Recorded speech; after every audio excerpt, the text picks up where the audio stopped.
بسم اللہ الرحمن الرحیم۔ صحیح بخاری حدیث نمبر 185۔ ہم سے عبداللہ بن یوسف نے بیان کیا، انہوں نے کہا ہم کو امام مالک نے عمرو بن یحییٰ المزانی سے خبر دی، وہ اپنے باپ سے نقل کرتے ہیں کہ ایک آدمی نے عبداللہ بن زید رضی اللہ تعالیٰ عنہ سے، جو عمرو بن یحییٰ کے دادا ہیں، پوچھا کہ کیا آپ مجھے دکھا سکتے ہیں کہ رسول اللہ صلی اللہ علیہ وسلم نے کس طرح وضو کیا ہے؟ عبداللہ بن زید رضی اللہ تعالیٰ عنہ نے کہا کہ ہاں۔ پھر انہوں نے پانی کا برتن منگوایا،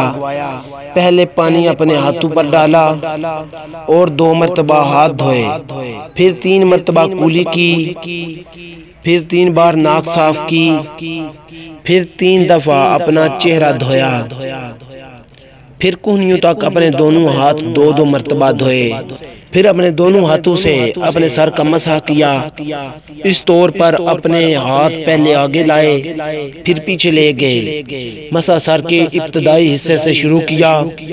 پھر دونوں ہاتھ گدی تک لے جا کر وہیں واپس لائے جہاں سے مسح شروع کیا تھا،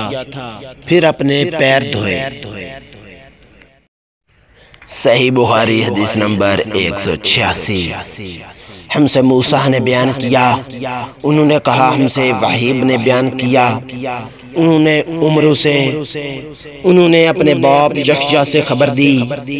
انہوں نے کہا کہ میری موجودگی میں عمرو بن حسن نے عبداللہ بن زید رضی اللہ تعالیٰ عنہ سے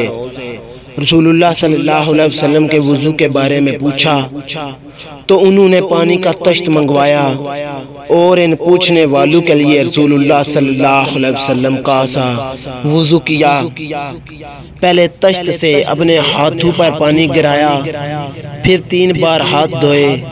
پھر اپنا ہاتھ تشت میں ڈالا اور پانی لیا،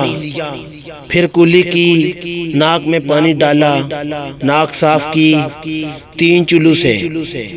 پھر اپنا ہاتھ تشت میں ڈالا اور 3 مرتبہ منہ دھویا، پھر اپنے دونوں ہاتھ کونیوں تک 2 بار دھوئے، پھر اپنا ہاتھ تشت میں ڈالا اور سر کا مسح کیا، پہلے آگے لائے پھر پیچھے لے گئے 1 بار، پھر ٹخنوں تک اپنے دونوں پاؤں دھوئے۔